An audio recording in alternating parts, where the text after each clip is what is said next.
and welcome to another edition of the Nightly News. I'm Chris Lee here with LPNN, bringing you all the news that is news, and none of the news that isn't, most of the time. Tonight's episode is brought to you in part by our amazing sponsors. We have H&R Block right here in Page, Arizona, the City of Page's Parks and Recreation Department, and Big John's Texas Barbecue. A big shout out to them for helping us get you guys the news in real time.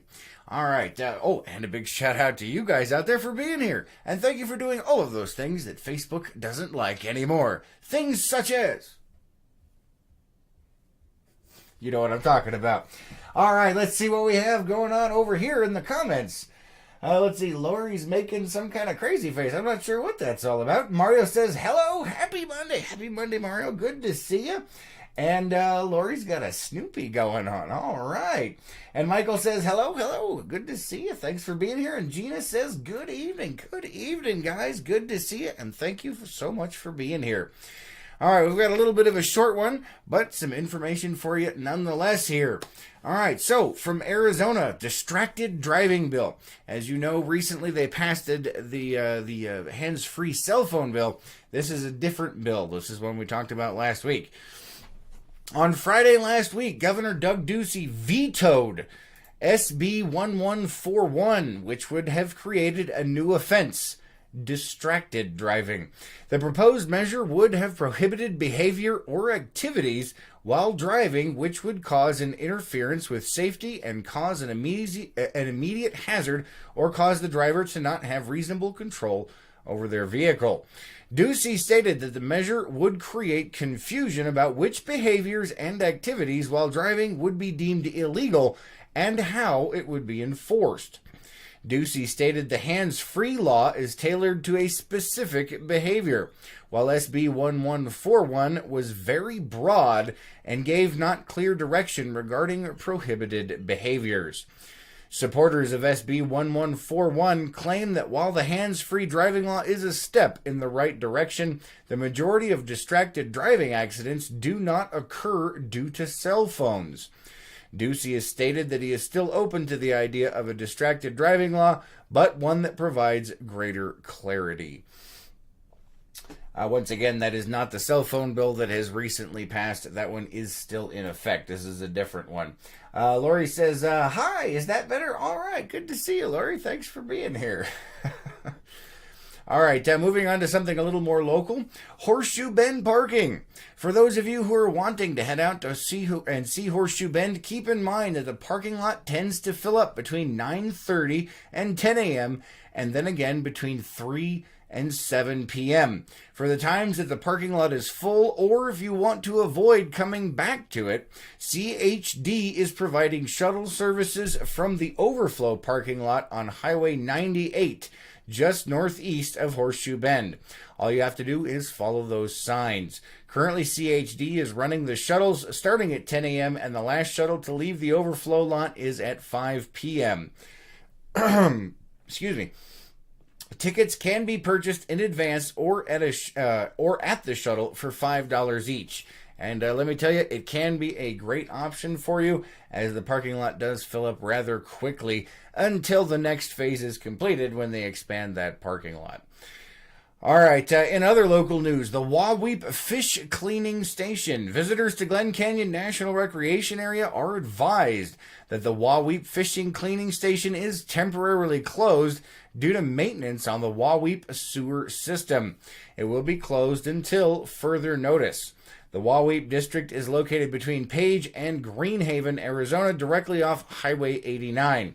The park apologizes for any inconvenience this may cause. In other local news, the Kaibab National Forest, starting this Wednesday, May 1st, the Kaibab National Forest will be offering firewood cutting permits for the 2019 season. Permit holders may cut wood starting May 1st and continue through November 30th on the North Kaibab Ranger District and December 31st on the Tucson and Williams Ranger Districts. With the success of last year's pilot program, which increased the amount of wood available to each permit holder and reduced the cost per cord, the same program will continue this season. Each person who provides The necessary information is able to obtain permits for up to 30 cords per season of combined paid use and free use firewood in the Tucson and Williams Ranger districts, and 20 cords of paid use firewood on the North Kaibab Ranger district. Paid use firewood permit holders may purchase up to two 10-cord permits at a rate of $2 per cord. Free use firewood permit holders may obtain one 10-cord permit to collect wood in designated areas on the Tucson and Williams Ranger districts. So, news for those of you who are preparing for next winter, that is now open. All right, or will be open here soon. All right, let's move on to Zion National Park. A federal highways contractor was able to complete construction on the Zion Mount Carmel Highway 4 days ahead of schedule. Because of this, the highway reopened on Saturday, April 27th. Construction on the highway began on April 9th of this year and required a section of the damaged road to be completely removed. A new culvert placed, the slope stabilized, and a retaining wall rebuilt. An additional section of the road required reestablishing road base and paving as well. Construction was expected to last approximately 3 weeks. The road will officially reopen at 8 a.m. on Saturday, April 27th, so a couple of days ago. Park rangers will be present on either side of the Zion Mount Carmel Tunnel to escort oversized vehicles from 8 a.m. until 7 p.m. starting Sunday, the 28th, so yesterday. The tunnel will be open to oversized vehicles from 8 a.m. until 8 p.m., a schedule that will remain until the fall.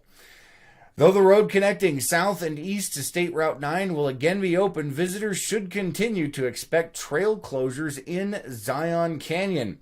The Kayenta Trail and Upper Emeralds Pools Trail remain closed due to a landslide that has continued to settle since July of last year.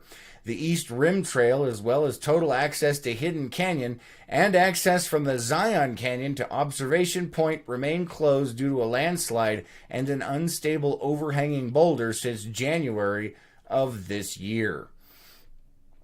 All right, let's go ahead and move on to some other news here from the National Weather Service. The National Weather Service has issued a flash flood watch until midnight tonight for most of southern Utah, including Bryce Canyon, Kanab, Panguitch, Escalante, and St. George. There is expected to be a period of heavy rainfall throughout the day, with scattered showers and thunderstorms increasing through this evening. Officials are asking those that plan to participate in outdoor activities in areas that are prone to flash floods, such as washes and slot canyons, to keep up on weather forecasts and updates. The National Weather Service has also issued a hazardous weather outlook warning for most of southern Utah this week in anticipation of heavy rains and accelerating snowmelt. Isolated rain and thunderstorms, which are expected to continue through Sunday, may bring windy conditions across areas of central and southern Utah. Warmer temperatures are also expected to hit in the latter half of the week, accelerating snowmelt. This can lead to streams and rivers running high, fast, and cold. The condition of the streams and rivers is expected to continue throughout the spring. Officials are urging people to monitor their children and pets when near waterways and to remember that hypothermia can develop within a matter of minutes. With that snowmelt accelerating, I'm sure you can guess what that might mean here in Page for the Lake Powell area. All right, there's a lot of events going on. Don't forget to check out lakepowellnews.com for a full list of those. But before we get into that, let's go ahead and jump onto our calendar of events and see what is, onto our weather, and then we'll jump into that. Let's see if it'll work tonight. Hey, look at that. It looks like it is working. It looks like tonight we have a low of 50 degrees. It has been a bit rainy on and off today here in the Page area, and some definite thunderstorms have moved through. We put a post on that earlier. It does look like we are expecting a little bit more rain throughout most of tonight and early in tomorrow morning. Tomorrow we have a high of 71 with a low of 52 and partly cloudy on Wednesday, dropping down to 69 degrees with a low of 48. And on Thursday, warming slowly back up to 74 with a low of 52. All right, let me go ahead and check the comments over here before we move on. Gina is... Oh, okay. Excuse me. All right, you guys are having your own conversation. Awesome. Glad to see what's going on over there. All right, guys. Excuse me.